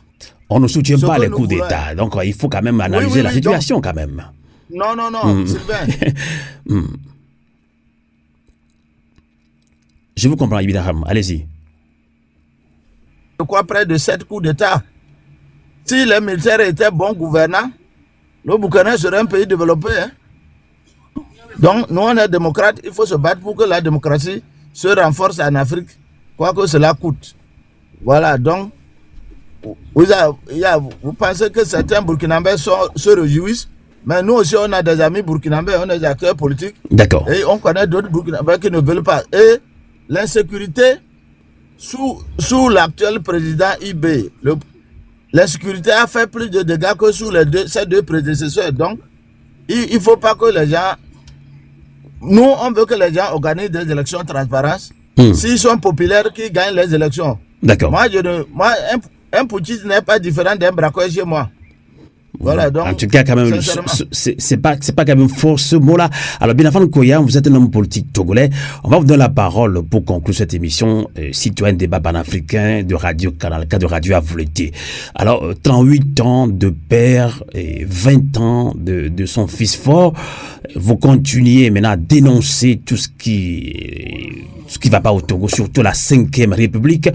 Mais la mobilisation peine à se faire au Togo. Est-ce que vous avez un message à l'endroit de tous les Togolais qui nous suivent également dans cette émission? Évidemment, quoi, pour conclure cette émission avec vous. Non, la mobilisation peine à peine parce que, vous savez, le peuple togolais, je l'ai toujours dit sur votre antenne ici, que nous avons vécu la situation d'une personne en danger, mais qui a appelé au secours, mais qui n'a pas été secouru. Dès qu'un peuple se bat et attend le soutien de l'extérieur, la compréhension des autres peuples, mais que personne ne vienne à son secours, qu'il est martyrisé, il est assassiné, et c'est normal que pour la protection de sa vie, le peuple peine à sortir. Ça, moi je comprends le peuple togolais, mais je voudrais simplement leur dire que bon, mais ce n'est pas la solution, ce n'est pas la résignation qui va nous sortir de cette situation. Le Togo, c'est la chose commune, la chose à nous tous. Il est hors de question qu'on accepte, on se résigne et qu'on laisse une seule famille se l'accaparer. Ce n'est pas normal. Donc moi, je peux simplement exhorter le peuple togolais et tous les peuples qui sont dans la même situation à continuer de se battre. À continuer de se battre. Moi, je suis convaincu à 200% que nous viendrons à bout de cette minorité qui nous régente par la force. Donc, je ne peux qu'appeler le peuple à se battre. Moi, je ne connais pas d'autre voie de libération que se battre. C'est ça seulement. Et se battre pour se libérer est un devoir sacré. Un droit inaliénable. Même si ça peut nous coûter la vie, il faut que les Togolais soient prêts à se battre. Et je suis heureux d'avoir eu les échanges ici avec des gens qui vivent la même situation que nous et qui pensent que cette lutte-là, il faut la mener au-delà de nos frontières. Il faut un mouvement panafricain pour lutter et aider tous les peuples qui sont opprimés, comme le peuple togolais, le peuple guinéen, les autres peuples qui aujourd'hui ne peuvent pas parler. Parce que, quelle que soit la pertinence des idées d'une personne, il peut se tromper. Donc, on ne peut pas accepter que des gens, parce qu'ils ont la force, disent que ce qu'ils pensent là, tout le monde doit accepter ça. Il faut laisser le peuple choisir ses dirigeants. Le peuple a le droit de se tromper s'il choisit ses dirigeants. Au bout de 5 ans, il va les changer. Nous, on a vécu sous le même régime depuis près de 60 ans. Vous voyez le Togo à la lutte d'un pays qui a connu la guerre. Voilà, c'est-à-dire vous avez à peine 2 ou 3 routes goudronnées dans la capitale et tout le reste, c'est le sable, mais c'est pitoyable. Merci.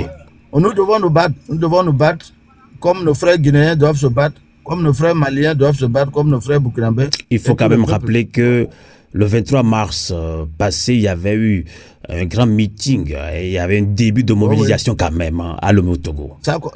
Ça commence pas à venir. Un peuple ne sommeille jamais définitivement. D'accord. Le peuple sommeille pour un temps, mais il finit toujours par se réveiller. Merci Binafan Koyan.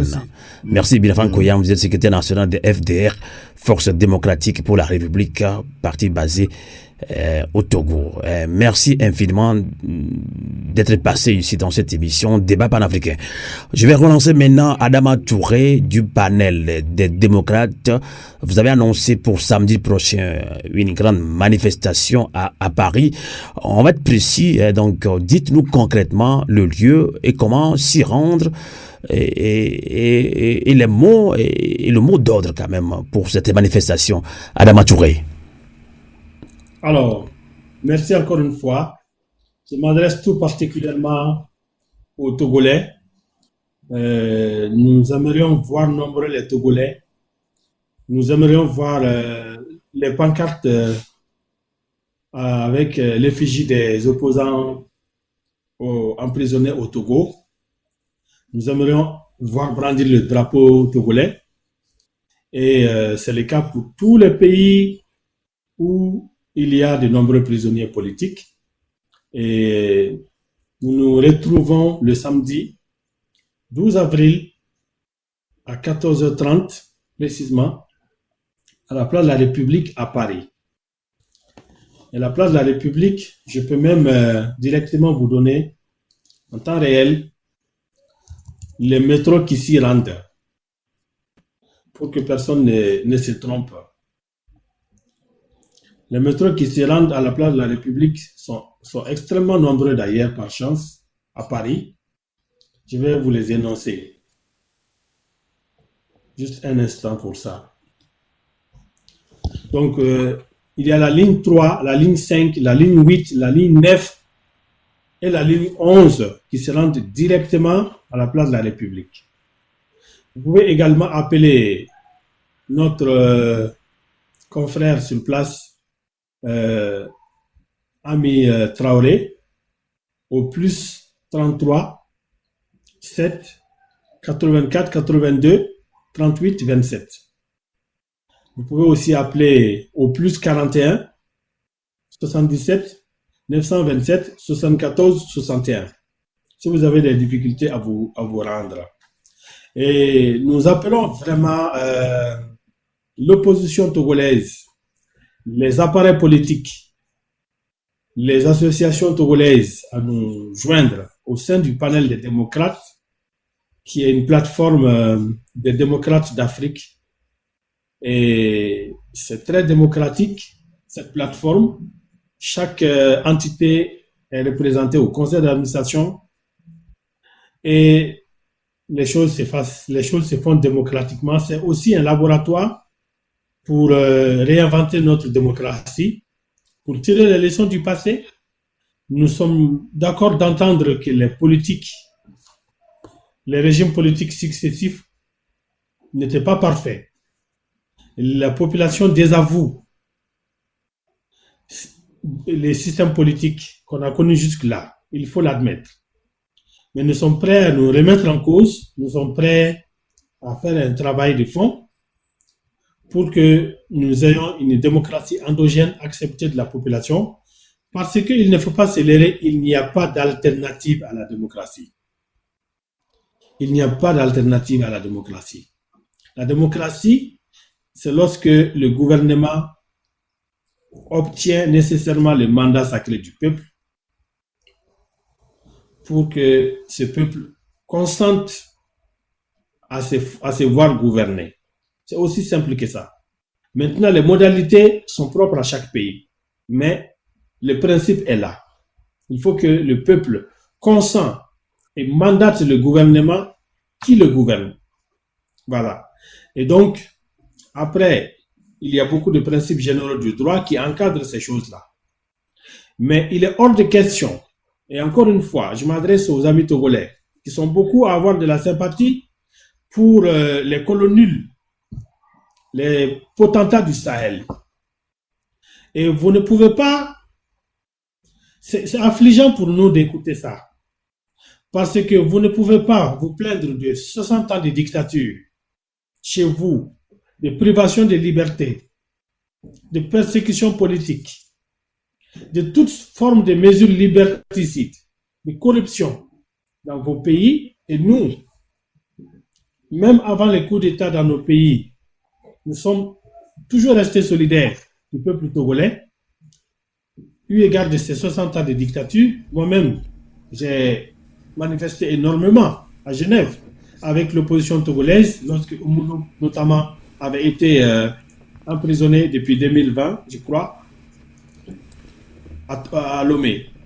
Et nous avons toujours été là, même avant que ces coups d'État parviennent dans nos pays.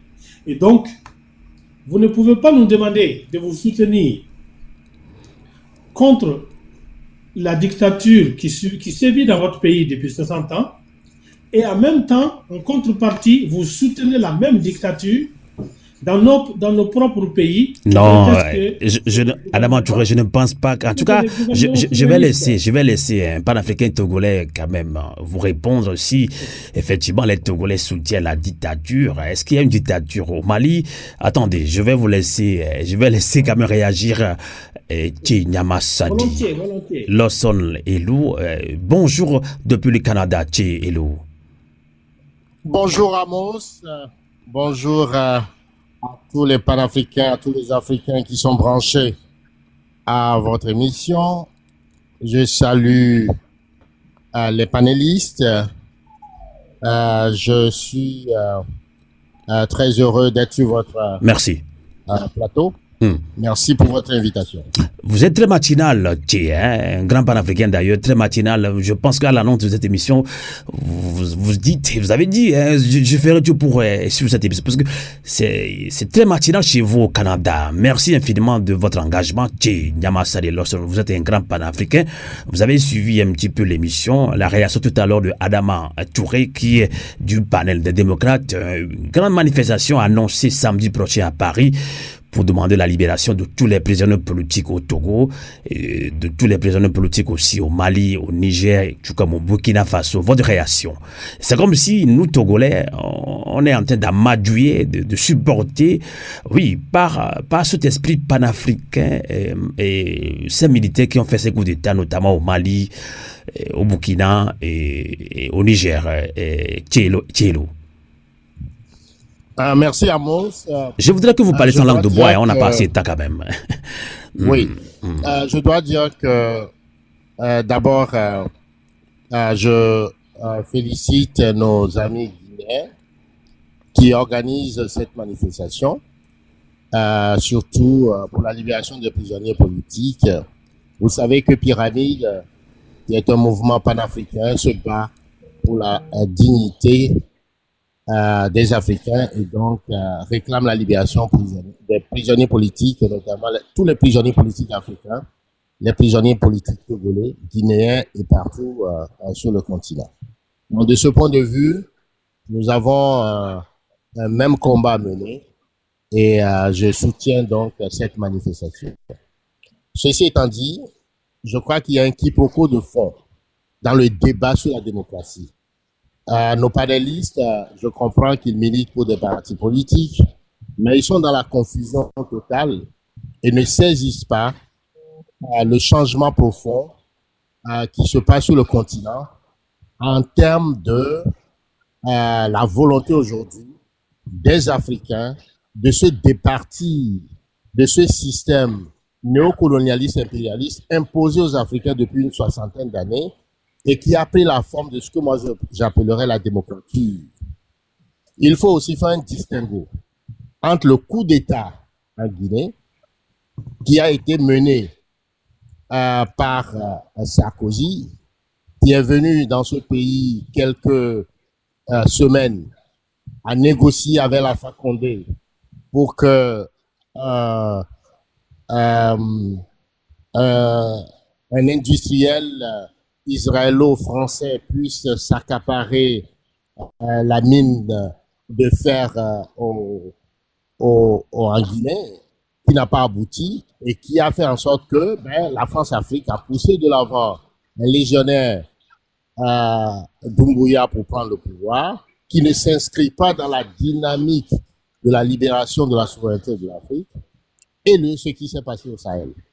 Donc le fait de les mettre tous dans le même sac est une erreur d'abord politologique, sociologique, mais aussi sur le plan du concept même de la démocratie.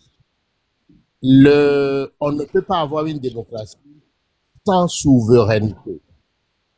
Les Occidentaux ont cherché à imposer aux Africains des formes d'alternance dont ils tirent les ficelles. Et c'est ces formes d'alternance que nous croyons étant des démocraties qui n'ont jamais été des démocraties. Ce qui se passe au Sahel, je demande à nos camarades politiques d'ouvrir les yeux et de se remémorer de l'histoire. Dans l'histoire du continent africain, il y a eu 2 militaires qui ont marqué les imaginaires et qui nous servent encore de référence. Sankara au Burkina, Rawlings au Ghana. Et donc, quand j'entends que, bon, voilà, les militaires sont des putschistes, tous ces mots, c'est des mots fabriqués par la France-Afrique, qu'ils répètent comme des perroquets. D'accord. Alors, nous j'aimerais quand même débattre avec eux sur les fondements de la démocratie, sur la souveraineté. Malheureusement, on n'a pas assez de temps pour continuer le débat sur ce fond-là. Le vrai sujet de fond du débat. J'ai l'impression que nos camarades confondent démocratie et démocratie. D'accord. Je vais rapidement terminer pour poser les fondamentaux de la démocratie. Je suis d'accord que les régimes, les motifs de la démocratie, c'est-à-dire le pouvoir du peuple par le peuple pour le peuple. Et quand ce peuple choisit unanimement un militaire pour faire la rupture avec la France-Afrique, la rupture avec les accords coloniaux, la rupture avec tout ce qui nous esclavagise, et que j'entends des Africains les traiter de tous les noms d'oiseaux, je crois que ces Africains manquent suffisamment, n'est-ce pas, je ne dirais pas, ne maîtrise pas les tout. D'accord, on va être clair, hein. Je comprends votre réaction, hein, et je comprends aussi la réaction de Adama Touré. Et nous, Togolais, par exemple, on était très émerveillés quand on parle du panafricanisme, vous l'avez évoqué tout à l'heure, et voilà, rompre avec ces accords coloniaux, c'est clair. Alors, le Mali l'a fait, le Burkina aussi l'a fait, si je ne me trompe pas. Donc, c'est pas mal, c'est bien, c'est à saluer. Mais en même temps, quand on parle du Mali et du Togo, on a tendance, je pense qu'il y avait des sorties, hein, des sorties médiatiques aussi de Chocolat Maïga qui a aussi encensé Faure Gnassingbé. C'est en cela que ça avait frustré beaucoup de Togolais. Donc, Adama Touré aussi a raison. Quand nous, Togolais, peut-être, certains Togolais pensent que oui, et voilà, les militaires là sont bien pour nous, et qu'en même temps, ces militaires, entre guillemets, peut-être soutiennent aussi le pouvoir de Lomé. Donc, vous voyez que c'est un peu compliqué. Ça complique la collaboration entre le peuple malien et le peuple togolais. Je pense que c'est ce qu'il voulait insinuer à Adama Touré. Non, je pense que Adama Touré se trompe, je suis désolé, sur le fond du débat. Les Togolais n'ont jamais et ne soutiendront jamais aucune dictature. Parce que le combat de l'AOS aujourd'hui, il y a 60 ans que les Togolais ont engagé ce combat et qui a vu l'assassinat de leur président Sylvanus Olympio. C'est-à-dire la rupture avec le franc CFA, la rupture avec les accords romains. Et c'est ça qui a fait en sorte que la France a installé depuis 58 ans une même famille de dictature de terreur. Et les Togolais se battent pour sortir de ce prison à ciel ouvert. C'est ça le fond du combat. Quand vous allez au Sahel aujourd'hui, eh bien, c'est le même combat que les Maliens, les Burkinabés et les Nigériens font parce qu'ils sont allés vers cette rupture avec la France-Afrique en dénonçant les accords léonins qui nous tirent en prison. Donc, vous ne pouvez pas faire de démocratie en étant des esclaves. C'est de ça qu'il s'agit. D'accord. C'est quoi la souveraineté? Je pense que vous n'avez pas répondu à ma question. Il y avait une sortie de l'ancien ministre, le premier ministre Chocal Maïga, qui a choqué beaucoup de Togolais, qui a encensé Faure Gnassingbé, un dictateur au Togo. Mais vous, en tant que Togolais, donc quand une personnalité replacée du Mali tient ce discours, alors est-ce que ça ne vous a pas choqué quand même? Non, mais il faut placer les choses dans leur contexte. Amos. Sinon, l'analyse que nous faisons est toujours une analyse qui est à deux balles, qui est boiteuse. Il faut comprendre que le Mali était dans ce que moi j'appelle la démocratie, c'est-à-dire l'alternance. On donne le sentiment au peuple de voter, alors que le président voté n'a aucun pouvoir. C'est toujours la France qui manipule. Ils sont dans cette logique lorsque le coup d'État est intervenu. D'accord.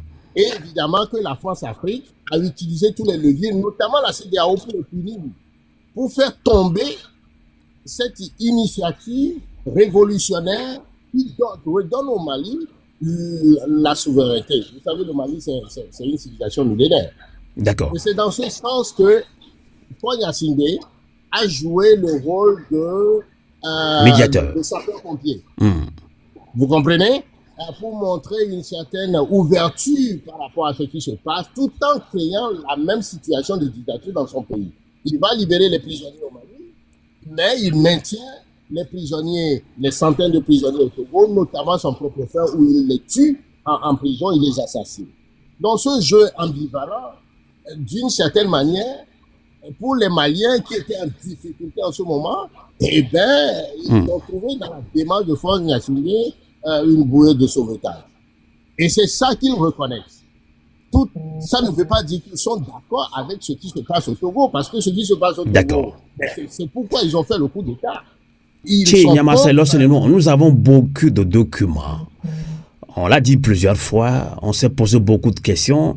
Est-ce que ce gouvernement militaire malien pense au peuple togolais?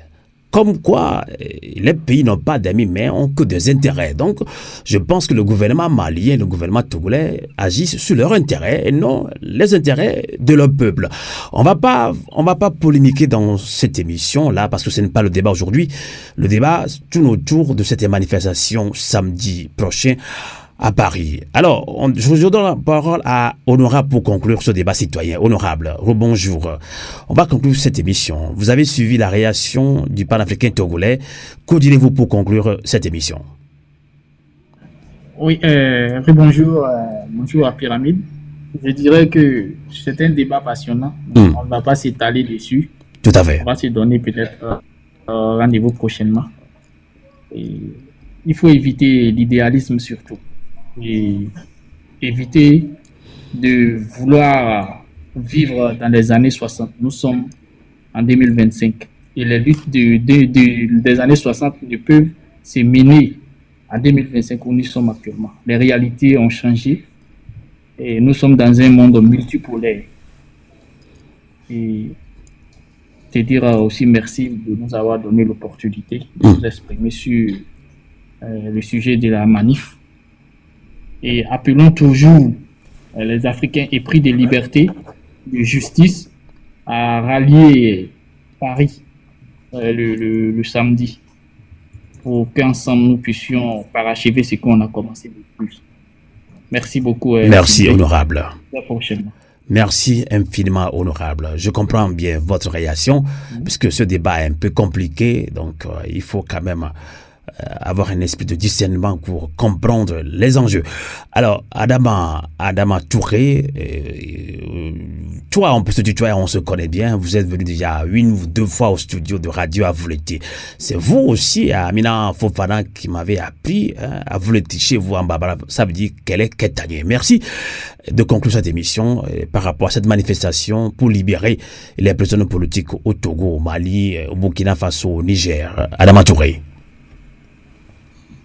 Alors, effectivement, convergents au moins pour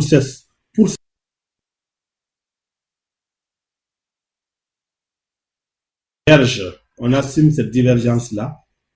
Et le peuple, quand le peuple voudra du souverainisme, le peuple élira, mandatera clairement un gouvernement pour ça.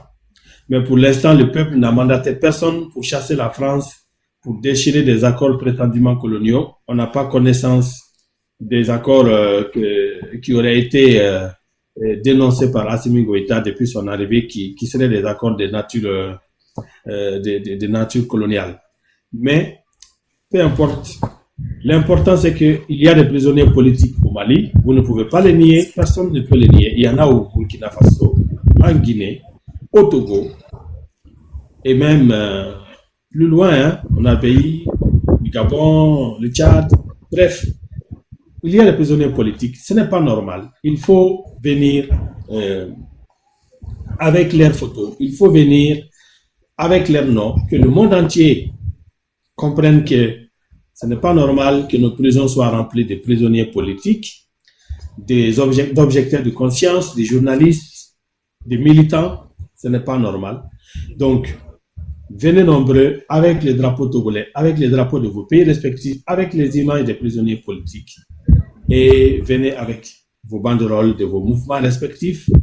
Et nous allons manifester le 12 avril à 14h30 à la place de la République à Paris, dans la bonne humeur et dans la paix. Et ensuite, nous verrons comment nous pouvons collaborer au sein du panel des démocrates, parce que nous ambitionnons de manifester tous les deuxièmes samedis du mois. Nous ambitionnons de le faire. Merci.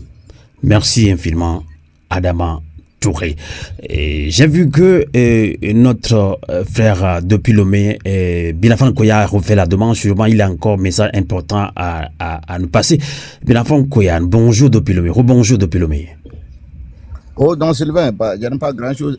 Il n'y a pas grand-chose à dire, sauf que d'inviter nos frères de la diaspora, qui tous peuvent participer à cette manifestation, d'être là et de faire entendre la voix du Togo.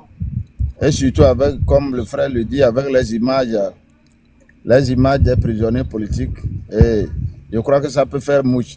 Maintenant, par rapport au débat sur le souverainisme, le panafricanisme, tout ça, je crois que un jour vous l'organiserez.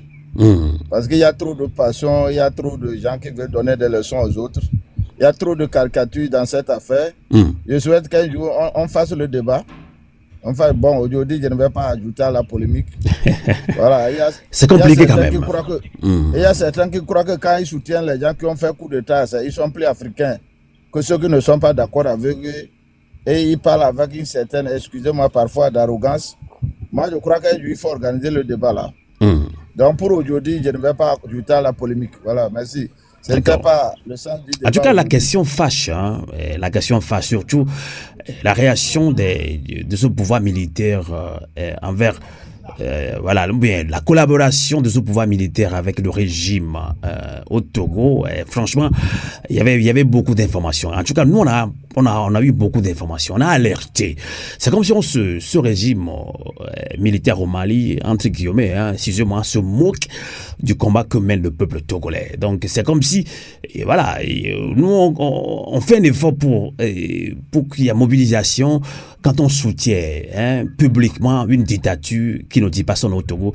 Beaucoup de Togolais n'arrivent pas à comprendre. Donc, mais par esprit, par amour patriotique ou du panafricanisme, ok, on soutient, on dit qu'on est panafricain, on doit soutenir les militaires. Donc, ce débat est compliqué. Ça, je peux l'admettre.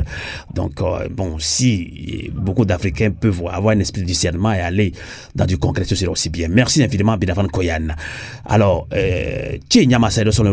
on va conclure cette émission avec vous. Et rapidement, si vous avez un message important, manifestation samedi prochain pour libérer les prisonniers politiques au Togo, au Burkina Faso, au Mali et au Niger. Et votre message à l'endroit de tous les panafricains et togolais également.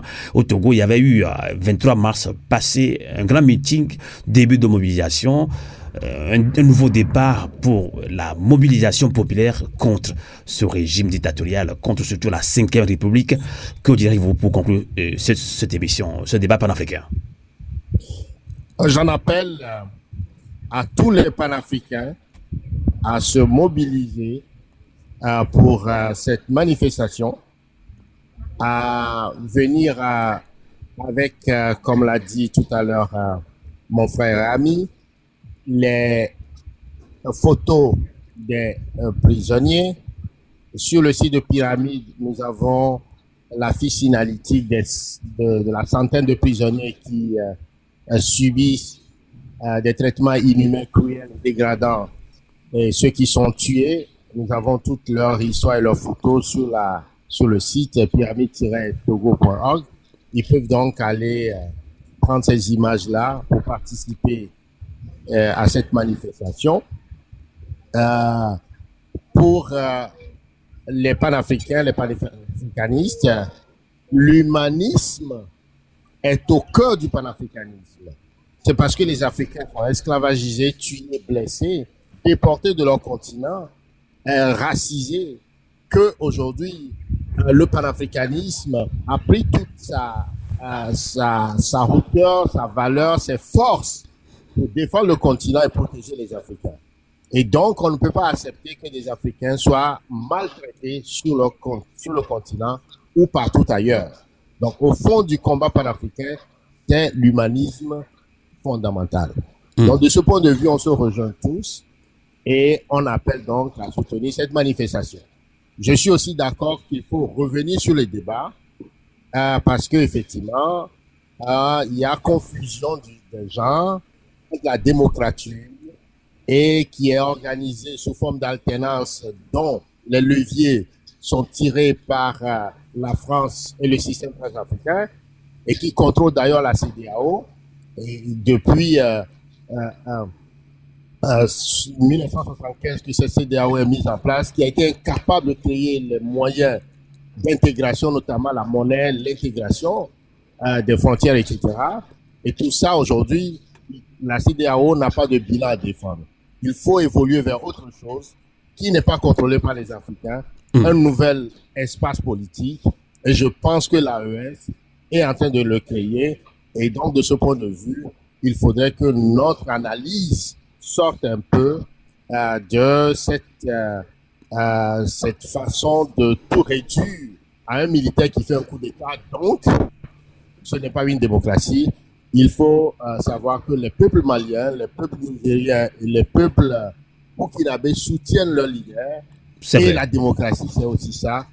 Quand le peuple veut quelque chose, c'est sa volonté, ça ne doit pas nécessairement passer par le schéma, n'est-ce pas, imposé par l'Occident ou par la France. Je terminerai pour dire qu'il y a une guerre contre les Africains, contre la souveraineté des Africains. Et donc, l'école de guerre de Paris a préparé un certain nombre de stratégies, notamment des éléments de langage qu'ils font répéter aux Africains pour les faire croire qu'ils sont en train de lutter pour la démocratie. Mais en fait, c'est la France qui se voit plus intelligente en manipulant les Africains et en leur présentant des schémas de démocratie qui en réalité ne sont pas des démocraties. Mais on reviendra sur ce débat de fond pour poser les fondamentaux du débat de la souveraineté et de la démocratie. C'est promis. C'est promis. Ce débat, il faut qu'on le fasse. Merci infiniment. Ainsi prend fin cette émission. Merci de l'avoir suivi. Rendez-vous tous et toutes samedi prochain à Paris. Le flyer circule abondamment sur notre page Facebook, sur beaucoup de panels. Il ne faut plus les répéter parce que vous êtes très nombreux sur TikTok et puis sur beaucoup de comptes des réseaux sociaux. Merci infiniment. On va rappeler cette citation d'un grand panafricain, d'un grand homme. Il était militaire. On va toujours le citer. Et honneur et courage à tous les peuples opprimés. Thomas Sankara l'avait dit, l'esclave qui n'est pas capable d'assumer sa révolte ne mérite pas que l'on s'apitoie sur son sort. Cet esclave répondra seul de son malheur s'il se fait des illusions sur la condescendance suspecte d'un maître qui prétend l'affranchir. Et feu Thomas Sankara renchérit en disant que seule la lutte libère. Et c'est pour ça que vous êtes sur Radio Avoulété, qui veut dire le combat continue, la lutte continue à Bambara au Mali, Keleke, Tani. Bon week-end à toutes et à tous et bonjour et bonsoir.